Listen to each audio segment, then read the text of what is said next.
Well, welcome to the final session, everyone. I am Alexander, and I have a question for you. What do the following systems have in common? These four papers here introduce systems from video streaming and congestion control over network simulation to various other applications of data-driven networking. And all these systems are based in machine learning and share the same problem setting.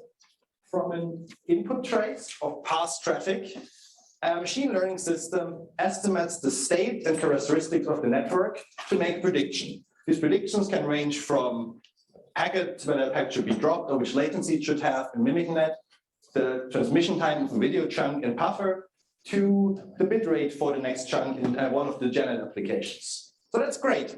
All these applications solve variations of the same problem. What else do they have in common? And unfortunately, not much. The problem setting is about it. And the underlying problem here is that current ML systems in networking do not generalize very well. What does that mean? Machine learning in networks is generally very complicated because networks are very complex.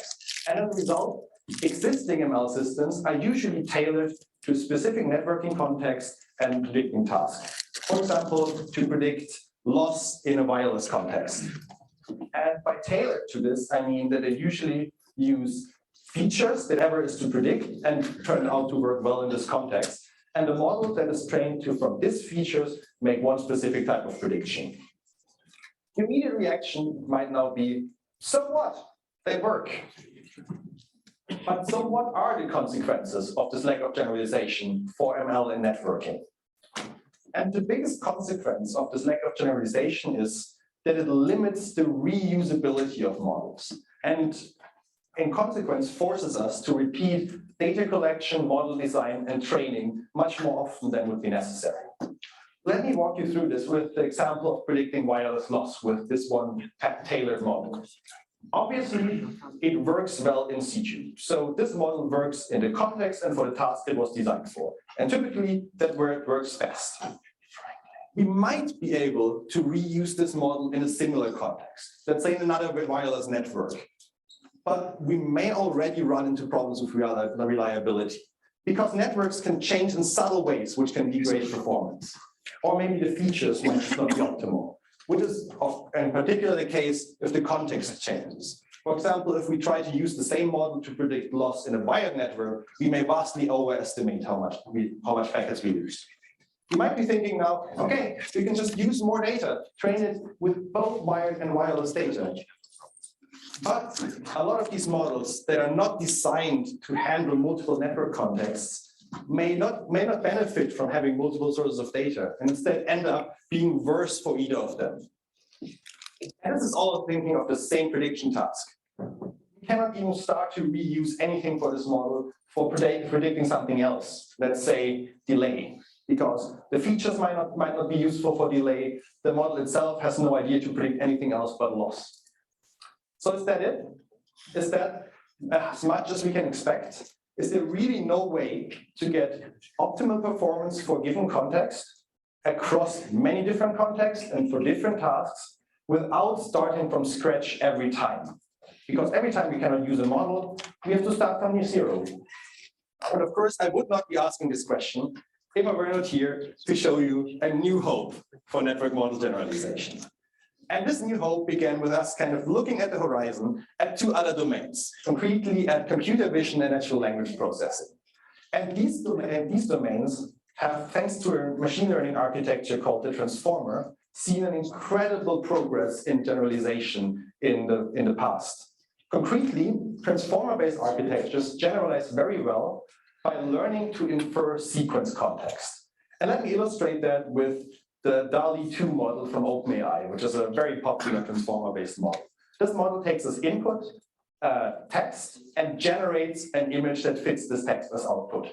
So I went online and put the following two phrases as input. The first one is, hand me that stick. The second one, stick to that hand.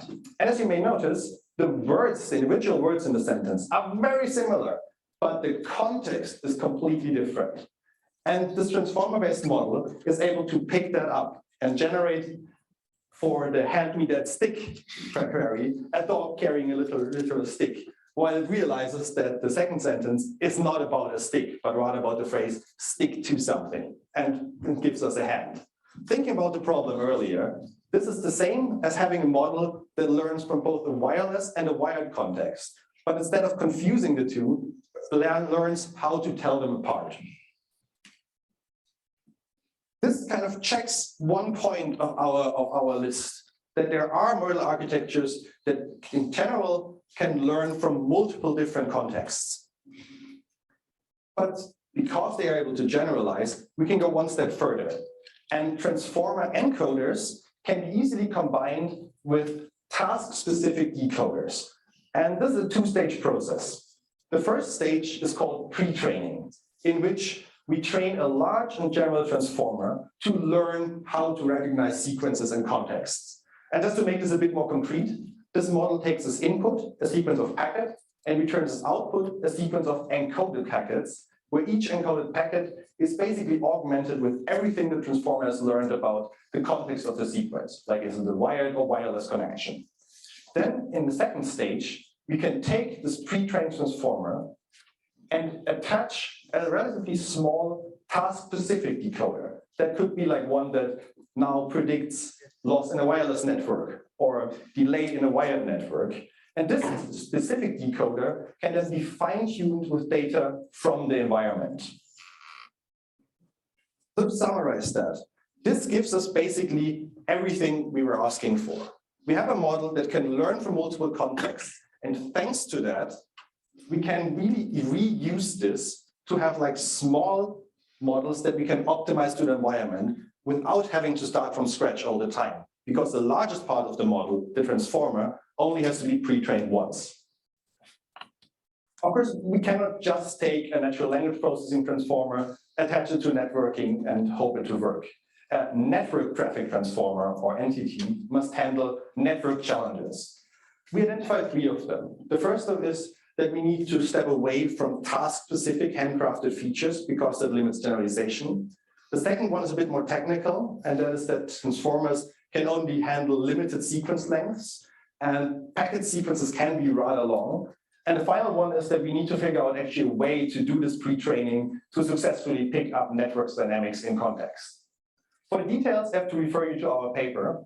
But in a nutshell, our first idea is to go towards learning more features, hierarchically aggregating packets with kind of aggregating more the further we go into the past, and using end-to-end delay as a prediction task during pre-training, because the end-to-end delay kind of summarizes everything that's happening in the network. In simulation, we observed first evidence that actually we can benefit from pre-trained models in networking.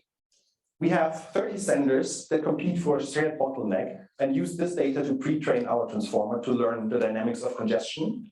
And then we fine-tune this to different contexts where we have different independent bottlenecks, but also to another task where we use flow-based message completion time prediction. And across all this, we find that we get equal or much better performance in significantly less training time compared to starting from scratch. So we do benefit from having a pre-trained model available. Again, for details, please check out our paper. Now, what is next for this? Where can we go from here? Our simulation results are promising, but it's now time to kind of bring this to the real world to see whether existing models would also benefit from being implemented in this way. If we can kind of reproduce these results. But also, we should start to investigate creating new models on this architecture to see what works, what doesn't. And in particular, we think that this will kind of reveal the limitations of our current approaches. But even with the simulation, there are some clear steps to refine the current design. While we argue for learning features from packets, we currently only consider a small number of header fields for simplicity. And I'm actually quite excited because I think the next talk in the sequence will be exactly about this problem. And also I briefly mentioned hierarchical aggregation, and there a lot of details have to be figured out how to do that to be as general as possible. And finally, I'd like to point out one a bit more subtle benefit of using this approach of pre-trained models. And that is that such models are very efficient at extracting and compressing information. And that can also help to share results, share models. For example, in some natural language processing contexts, the models are 100 times smaller than the data sets that are trained with. So it becomes much more feasible to just share a model instead of sharing all the training data, except when you really need the training data, of course. And in networking, where we have huge traces, that could benefit us very much as well. Not even talking about the savings in training time, because the model is already pre-trained. And as a last point, we also have a lot of data in networking that has private identifiers and cannot be shared at all. But instead, institutions or companies could pre-train a model from their private data and then share and combine these models in a version of federated training to kind of get the shared insights without revealing the private identifiers. With that, I hope that I could give you all a new hope for network model generalization and show you the potential of using pre-trained transformers to, well, amplify ML in networking without having to start from scratch. And as a final shout out, I would say that Siddhant, the master student who was working with me on this project, is looking for a PhD position. So if this is any interesting to you, reach out to me, talk to me here, or reach out to him. Thank you all.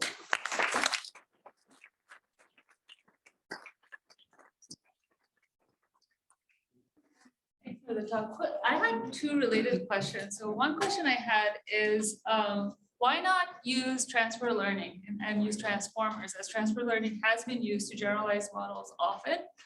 And my other question is, my intuition for why transformers work on text is that there's some form of grammar there, right? Which dictates what rules there are in the underlying structure. What is the underlying structure that we have in networking that allows these types of techniques to work? Okay, those are great questions. A quick clarification regarding transfer learning. I mean, this is a very wide term.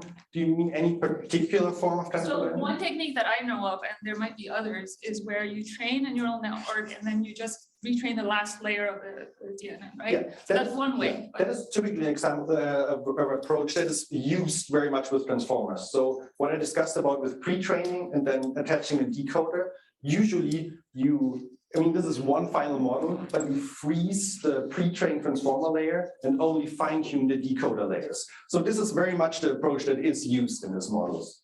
And what was the second question again? The second question is, why do these work in the context of networking?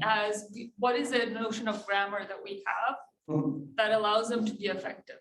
Yes, so I think I will answer as brief as I can, but I'm happy to discuss this more offline. I think there are quite fundamental patterns in how traffic look like. For example, congestion builds up slowly, or also, let's say, wireless network tend to kind of batch packets more, so you have kind of intervals of like short delays between packets, iterating with like alternating with longer distances between packets. So there are kind of lots of kind of these underlying patterns that make up traffic. And it seems as these transformers that are good at learning these sequence patterns are able to pick that up. And yeah, again, happy to discuss that more offline. All right, let's thank our speaker. We can do the question.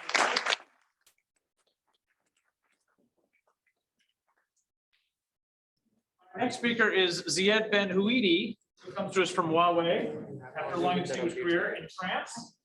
He will be telling us about a problem that's inspired or mentioned in this talk itself, which is about multimodal, or the systematic multimodal representation learning for network data. Yeah. Hi, welcome to the sequel of the previous talk, and I think I maybe have some additional answer to the last question.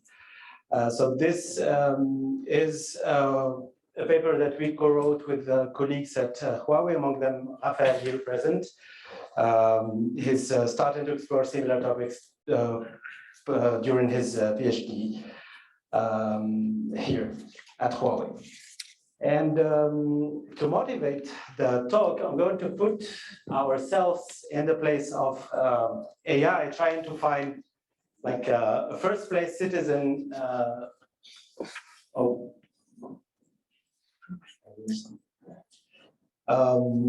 Trying to find its place in networks and the fears that AI might have.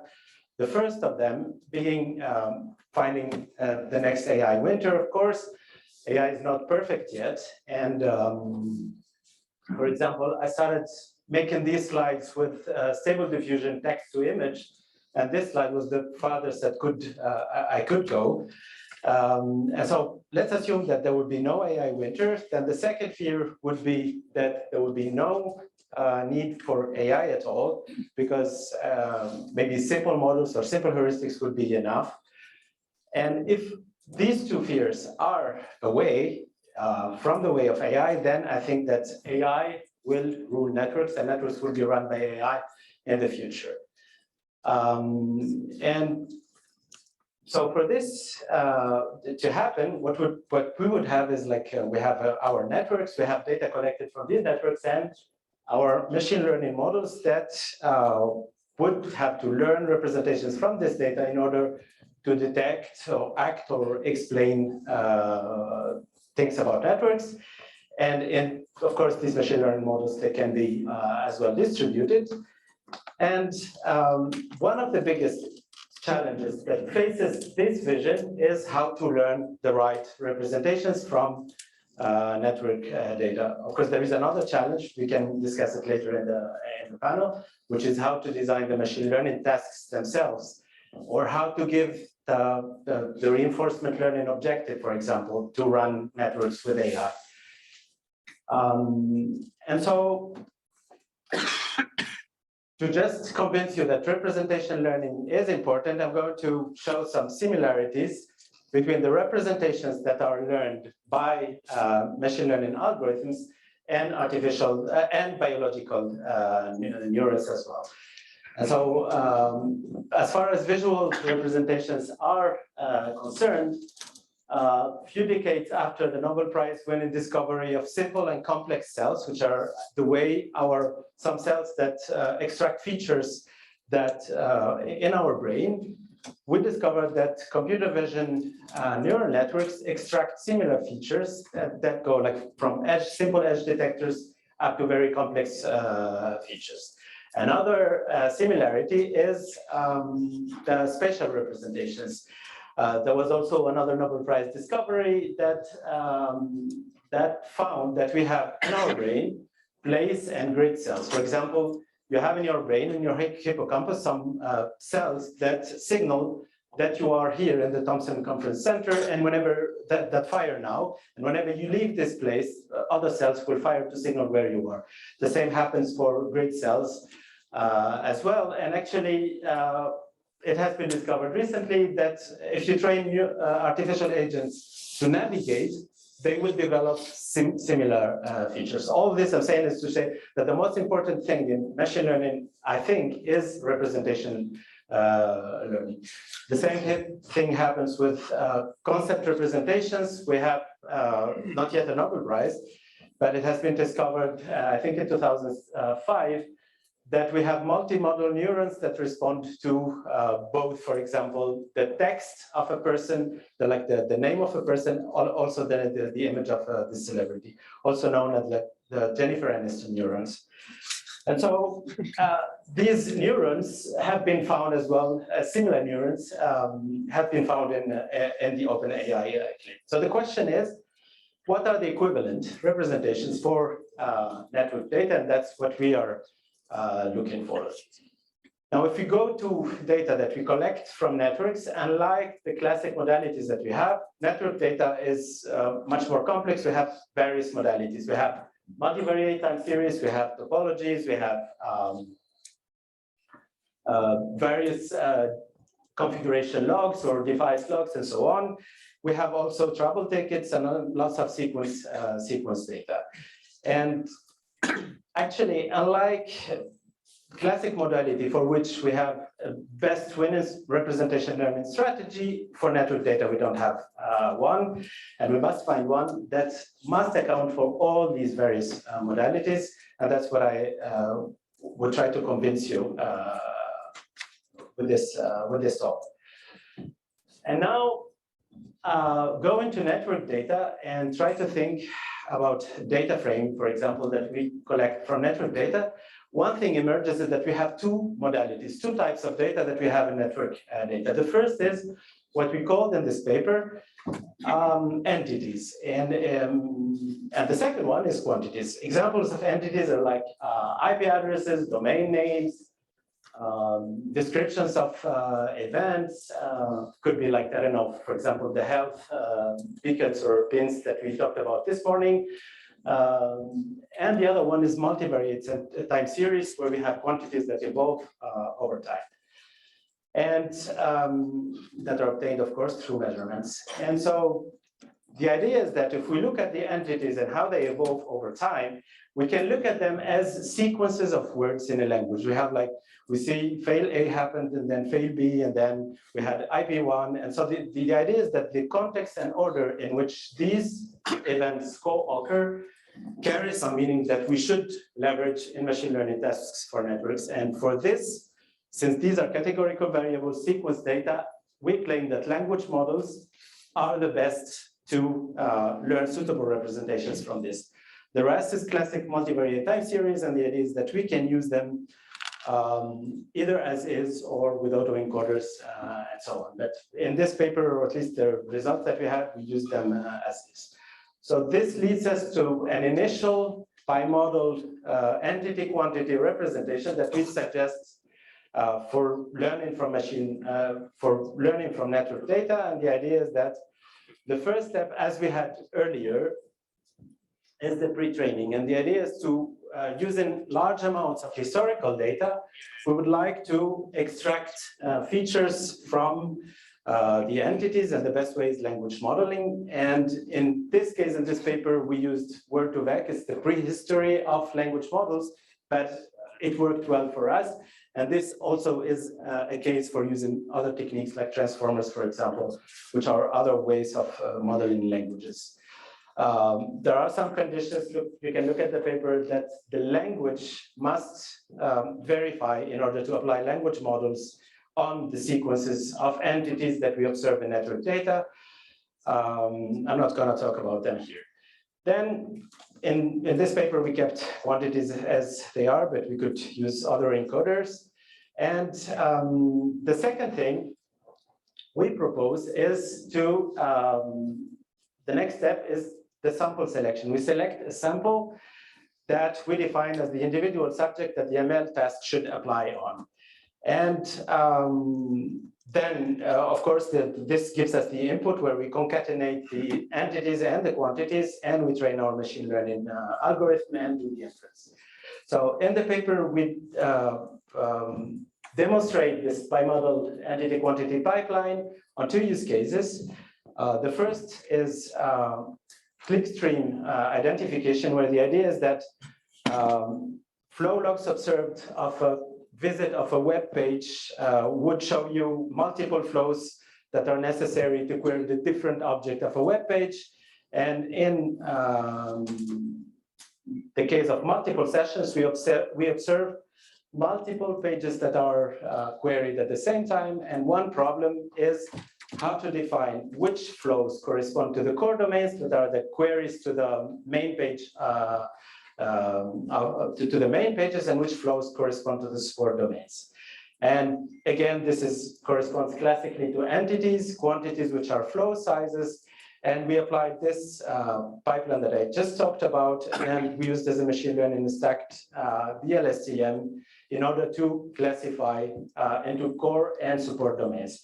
And I'm going to spare you the details of the training. We can discuss it offline, but the main things that emerge is that just if you look at the representations of the PCA representations of the domains of vectors of two main pages, we find that they are already separable easily. And also, the second thing is that using only the sequences of domains as input to the machine learning task achieves very good results. And this is quite surprising because the idea is that we give the machine learning just sequence of domains, and we ask it to say this is a core or supports, and actually it succeeds in finding them even for pages that were not seen during the test. We have also another use case, which is the terminal motion prediction, where the idea is that we would like to predict the motion of a terminal beforehand. And we use the similar concept, and what the main finding that we find is that if we mix the access point name embeddings together with quantity features that are the signal strength, we obtain better results than just using a single modality. The precision and recall are both better when mixing both modalities instead. And just to summarize, I think that as future opportunities, what we could do is, and something that we did not do here, is to also include the semantics of common names, like words like CPU, router. They carry a meaning that we do not integrate, and that language models pre-trained on natural language could actually leverage. Another thing is that we could standardize the way network data is represented. This is important to allow us to reuse pre-trained models. One thing we could do is also to do internet-wide pre-trained entity embeddings. For example, we can think about IP2vec embeddings that are pre-trained on the co-occurrence of IP addresses worldwide. And one open question is how to represent topology and graphs. It's something we did not touch on in this paper. And I think beyond network data, bimodality is present, and in many other challenges. And I think this is only the beginning here. So thank you.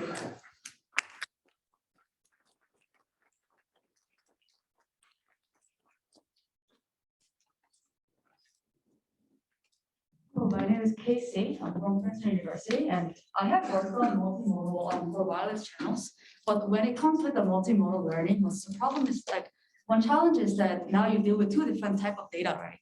And in order to learn, you need to have a variation for each data, and you need to balance out like how much variation for each different type of data is. So, for example, if like data type 1 has more variation, it might overfit to that type of first data. So, how do you balance out the amount of data for each modality, and how do you like make sure it's enough?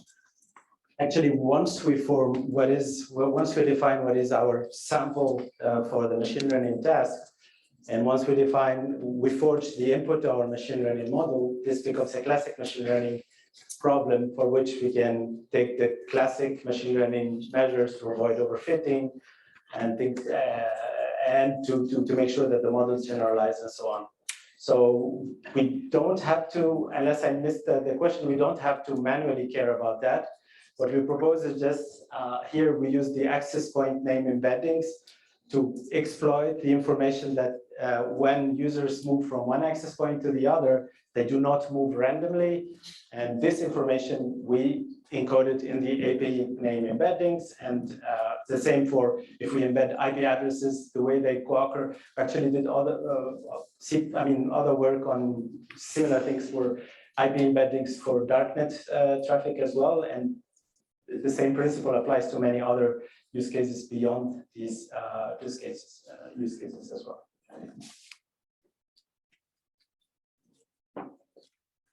Right. Great talk. My name is Bowden from UT Austin, and I have a question regarding the robustness of this approach. So in the multimodal domain, it is not uncommon to have your training data or inference data have partially missing modalities.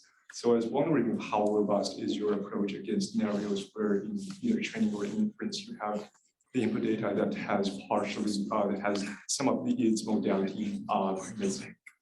I think this is a very good question, but for the future actually, because now what we show is that we should use the multiple modalities that are present in network data instead of what people do usually, taking only the quantities, get some features out of that, and that's all. The idea is that we propose that we also encode the entities, modalities, and take them into account whenever we design a machine learning task.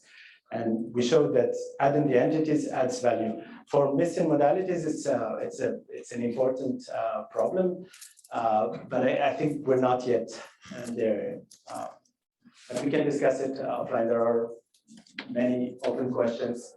Like we can generate one modality from another modality, like text to image. You generate the image modality from text. You could think about applying similar techniques to network data as well, but we're far from that. Here, the idea is that we use quantities as usually, and what we propose is that there is a grammar that is encoded in the way that the entities in network data co-occur. And so, yeah. Let's thank our speaker.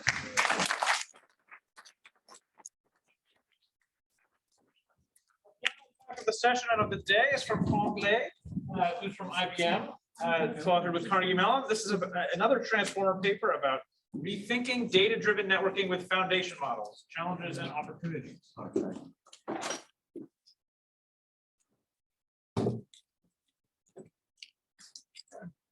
Very good. Thank you for the introduction. So exactly, so this presentation is on rethinking data-driven networking with foundational model challenges and opportunities. This work is done in collaboration with Mudakar Srivastava and Raghu Genti from IBM and Vyas Sekar from Carnegie Mellon University. So as we have seen in the two previous talks, foundational models are hot. So BERT, one of the first foundational model, set state-of-the-art performance for 11 downstream NLP tasks. Earlier this morning in the introduction, GPT-3 was mentioned, and exactly there was a New York Times article that recently mentioned about it as well, and the fact that it can compose, like original prose with mind-boggling fluency, a development that could have profound implications for the future. Another recent New York Times article also point out to Codex. So Codex is another foundational model that can generate programs in 12 coding languages from brief English description and even translate between them. So given those advances, we question, can foundational model help networking? This question is further motivated by the observation that ML solutions have been proposed for a wide range of tasks. For example, congestion control, bit rate annotation, job scheduling, packet classification, security, or code generation.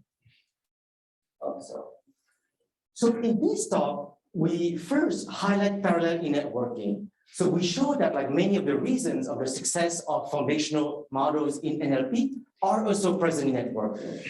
Second, we then highlight early promising results. And then finally, we identified characteristics that are unique to networking, and then we therefore discuss challenges and opportunities to tackle them. We acknowledge that this paper is more call to arm, so we may raise more questions than provide concrete answers.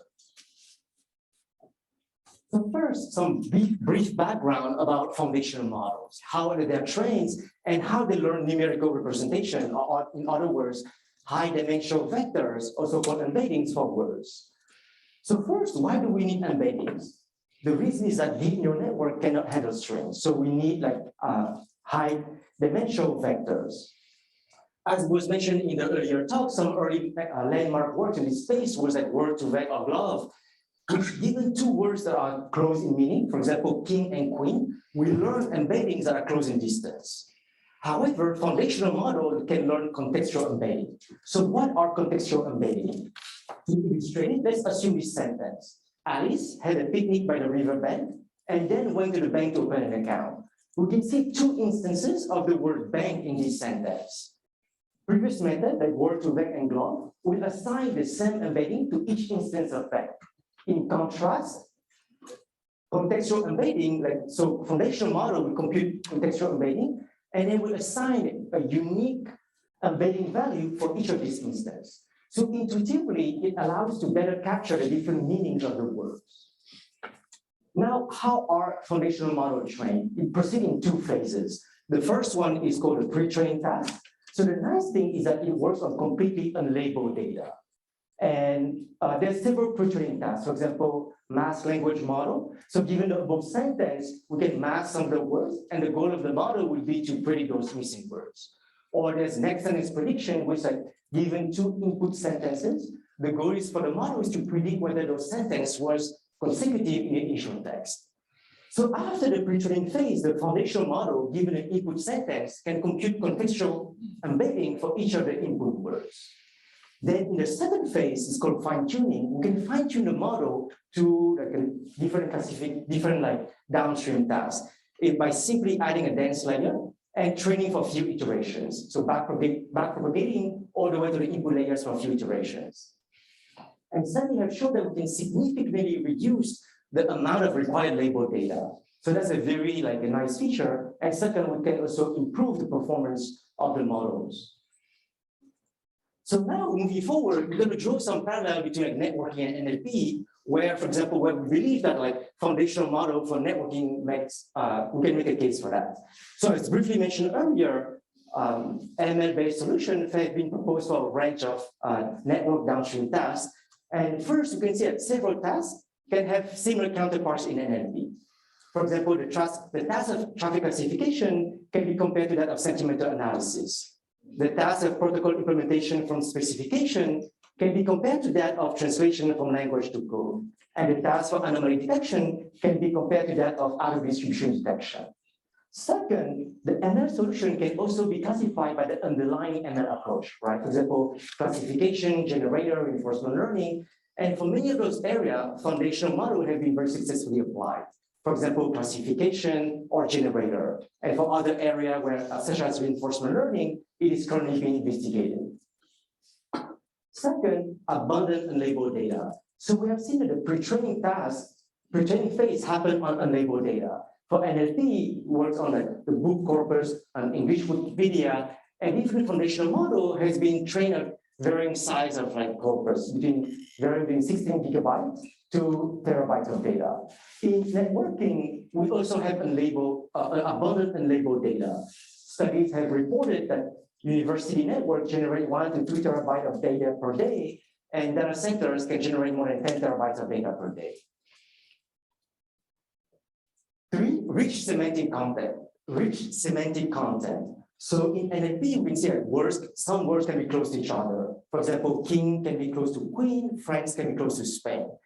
Similarly, in networking, if you look at a packet trace, so the packets would be a sequence of variables. Many of them may be categorical. If you look at the protocol field, you can point to TCP, UDP, SCTP, HRP, DSR, and many other values. And for example, TCP, UDP, SCTP would be transport protocol. Some of them may be routing protocol, some of them may be point to tunnel loops. Same thing for DNS. They can be considered like categorical variables. Some of them may point to, let's say, time servers, and other one to mail server. In NLP, people have pointed out that more complex relationships. For example, man is to king as woman is to queen. And so recent studies have pointed out that such complex relationships also exist in network. For example, BGP is to router as STP is to switch. So the hope is that the pre-training phase can capture on those patterns and make those information more useful to downstream tasks. So in the paper, we also highlight some very early promising results. Researchers have applied a foundational model, for example, on packet traces and found, for example, that if you look at the port 80, the closest one was for port 443. As network expert, we all know exactly 443 is like the encrypted version of port 80. But then I won't go to the details because of time constraint. But then I will instead highlight the open questions. I think we believe that network has some unique characteristics that raise a number of challenges and opportunity to address that. So given network data, how can we train foundational model? The first question is like, how do we tokenize the data? So tokenization is splitting sentences into smaller units.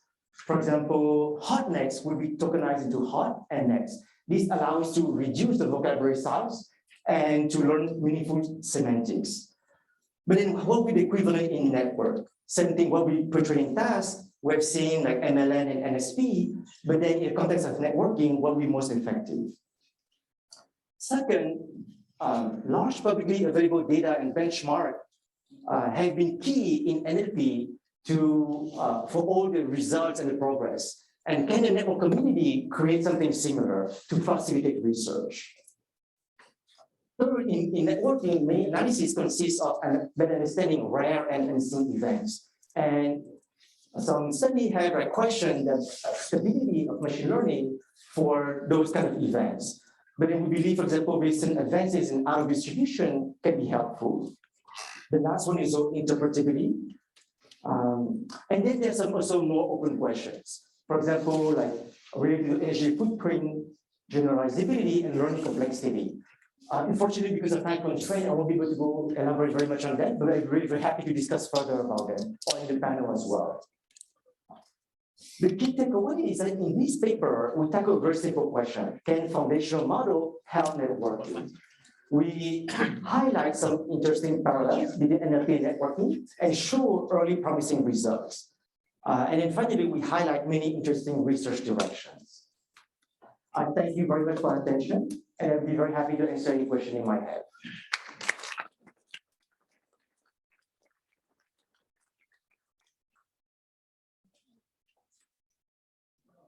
I'm slightly concerned that analogies go only that far, right? Just to be careful. You have said that network traffic classification is similar to sentiment analysis. Have you seen the results for more than 2 classes of sentiment? So we did some studies, right? So first, I mean, when the classification is limited in machine learning, for example, we have classes, and then we want to fit into like the input into one of those classes, right?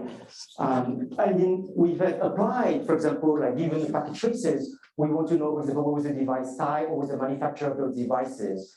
And if we apply, for example, some like a recurrent neural network or some GRU, which are like state-of-the-art for sequence analysis, compared to that, we found that the foundational model could boost the result, for example, we consider F1 score from 0.7 to 0.95. So these are still preliminary results. I completely understand that. But we thought it was very promising. And there's definitely a lot of helpful questions without any question about it. What I wanted to understand was that if you look at sentiment analysis, because there is a lot of ambiguity and semantics, yes. Whereas in flow classification, it's all very deterministic. So what I don't understand. I see. So what I mean is that it all depends on the input, right? As you point out in NLP, there's a lot of like nuance and subtlety in the text.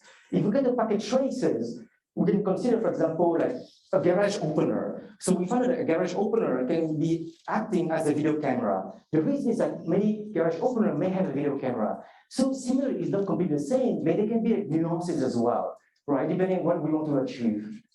Anyway, I'm skeptical. Thank you. I'd be very happy to discuss further. I really appreciate your comments. Yes. Thank you, our speaker.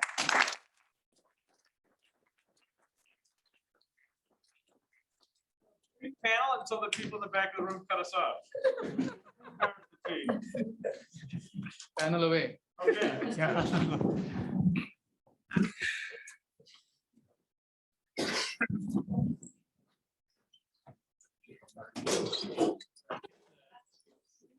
Maybe share these 2 microphones. All right, first question for the panel. Hi, I'm Venkat from MIT. My question is, I guess, from the first and the last talk, but it can be broader, which is the distinction between, say, language, and one of the distinctions between language and networks is that in network traces, the data is very long. As in, you can have an entire, 100 packets of data and nothing meaningful has happened in that time. And LSTMs and I think particularly transformers have some amount of trouble scaling to that kind of long time scale correlation. So what are ways we can handle that? That's a great question. First, like a little distinction on LSTMs and transformers.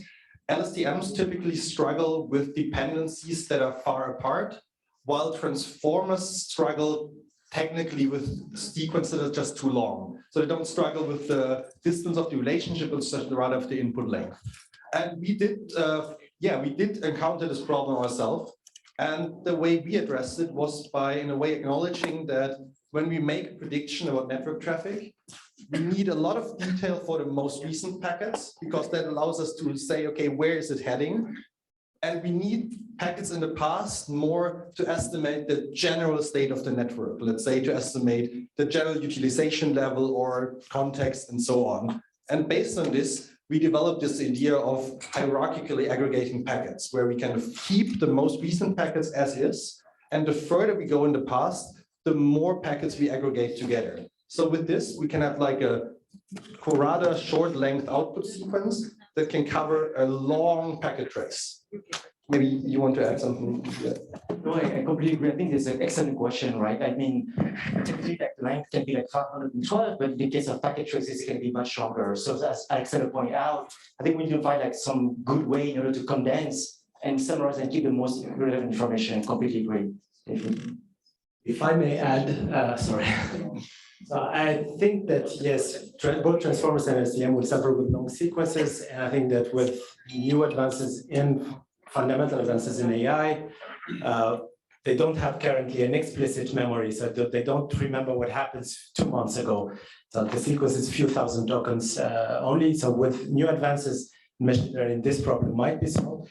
The second thing is, for example, with our approach, which is like the multimodality, using both the entities and the quantities. For example, we take sequences of IP addresses and we encode them into word embeddings. So we don't necessarily follow we don't define the sequence as packets. It could be, for example, the flows, the last, I don't know, 2,000 flows that occurred in the last hour. And this allows you, for example, to learn things about flows or IP addresses that are longer in dependency than just the last 2,000 packets. I don't know if we can take it offline if you're interested. Thanks. Hi, thanks for these 3 talks. I have a question about pre-training of the model. So, and its condition on the generalizability of the subsequent model. So whether it's about the data that is used for pre-training or the objective that is used for pre-training. So for example, in NLP, you can just scrap Wikipedia and get all the possible words that exist in the English language. But if you want to do so in networking and you use only the traces from your university network, how can we generalize further? And also for the objective, for example, Alexander, right? You use the end-to-end prediction. Do you think this choice can also impact the generalizability of the pre-trained model?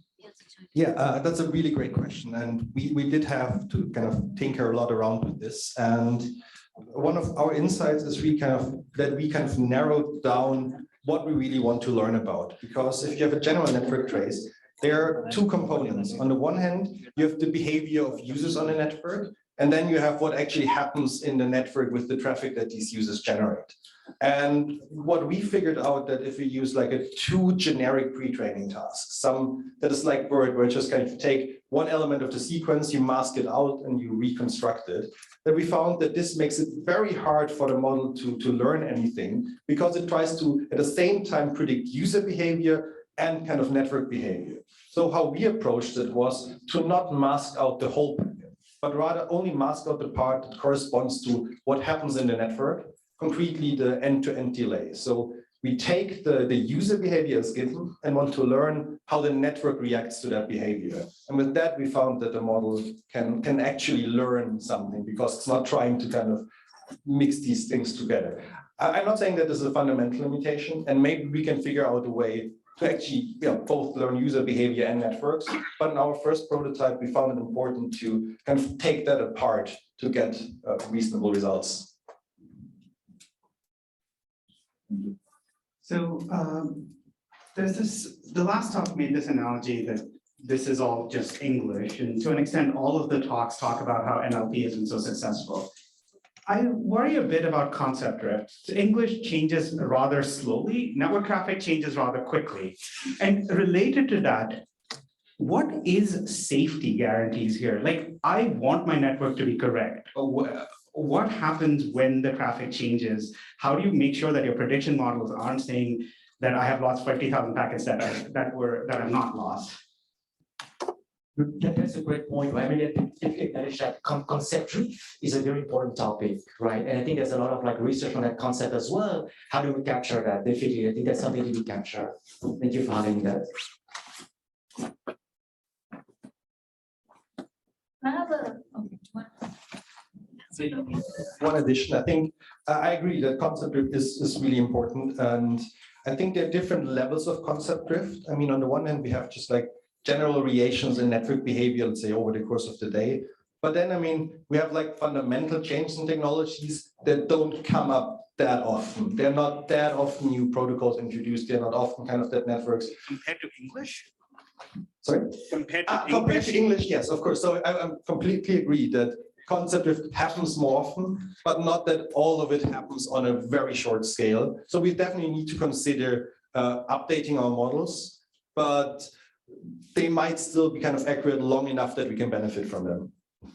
If I may add, there are so this was one of the conditions that we put in our paper for the language to satisfy in order to apply our word embedding or entity quantity approach, which is that yes, as opposed to natural language, you can have new IP addresses that emerge, for example, and for which we did not build embeddings and so on.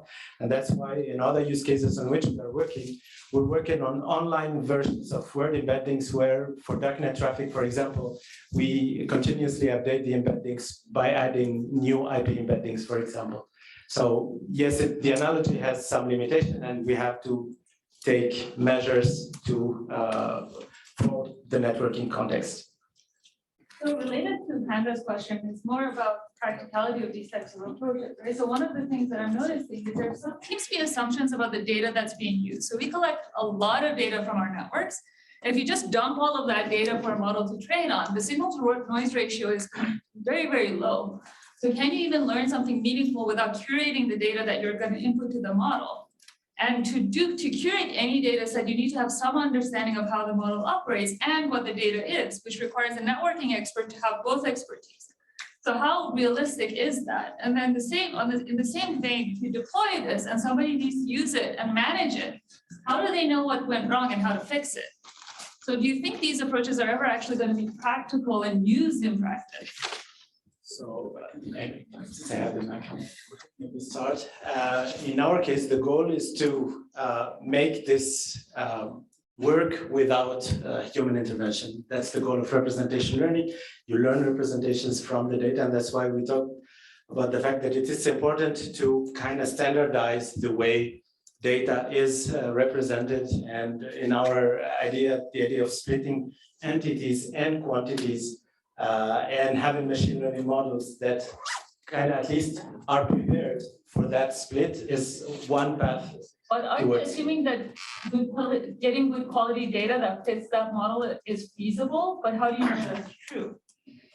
I mean, that's the question for any machine learning. If the data is bad, then everything is bad.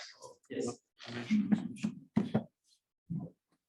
Completely agree with these challenges. And also, Amir just said this is for any ML in networking. I think to the degree what we are banking on is that why we choose specifically transformer-based models compared to LSTM, for example, is that they can be trained with very large data sets to kind of pick out the common parts within them. So even if you have a lot of noise, kind of they still go over bottleneck links at some point. So from what our goal is like doing this pre-training in our constraint setting is to figure out the network dynamics in different contexts, let's say wireless, wired. So we hope, and I mean, that's our next steps to actually try this with huge real data sets, not just with our simulation.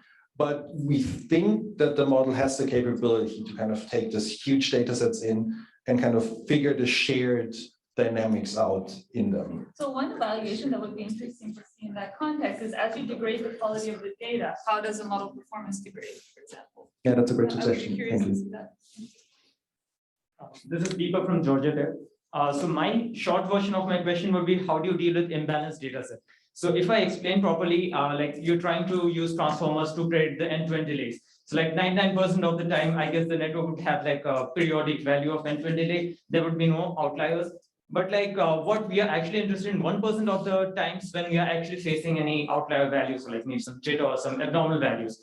So given if your training data itself is huge and has like a single kind of data, how do you actually filter and like how do you deal with such issues?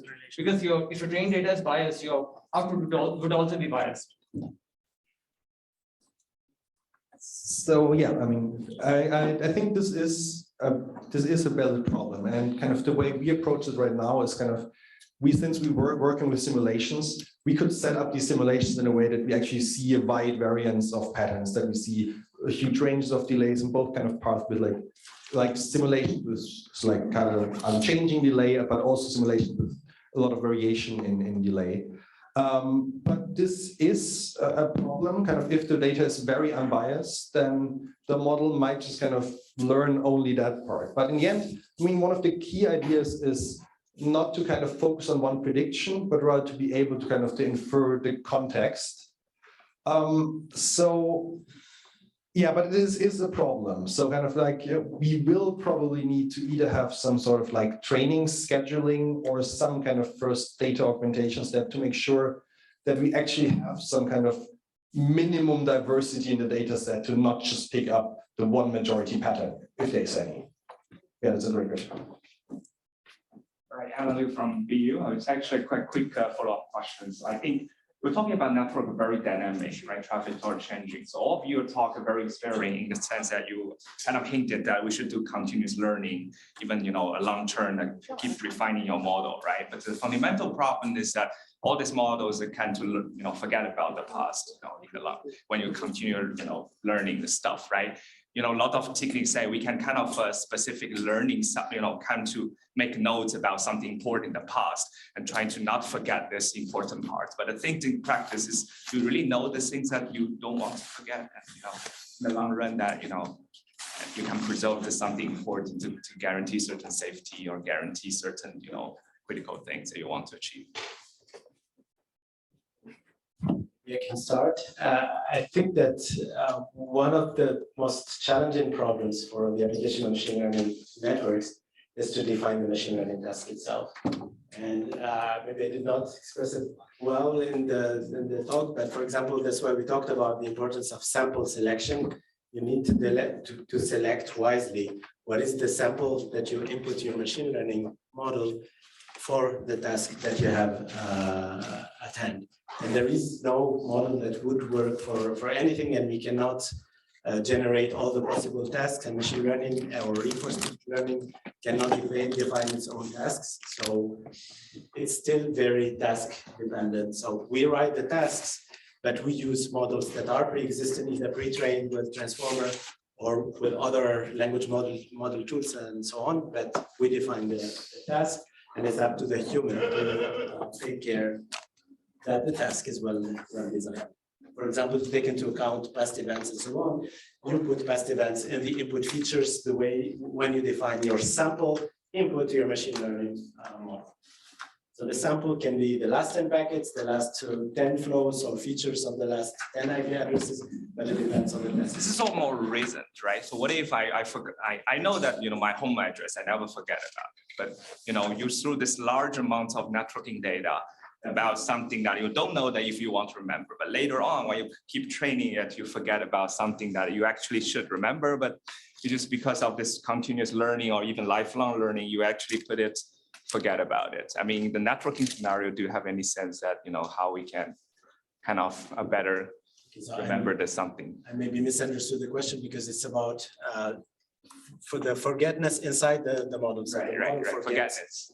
So actually this is a known problem in machine learning, and I don't see why, maybe I could be wrong, but why in networks is different than in the other machine learning domains where they have this catastrophic forgetting, they have the concept drift and so on.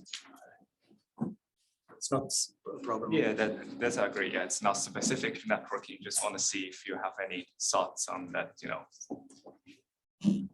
Yeah, I mean, I haven't discussed this stuff, but like one idea is, we just discussed the kind of that it's important to kind of keep some diversity in the pre-training data to be able to learn many different contexts and dynamics. And like, that's like one thing that can guide this kind of learning over time to make sure that we keep the diversity high. So we don't forget things where we don't have much other data left. But I think I completely agree with you that kind of, it is a very active research field in the machine learning community. And I hope that, we will be able to kind of benefit from the advances there as well. But yeah, happy to discuss more. Thank you. All right, why don't we thank all our speakers for today.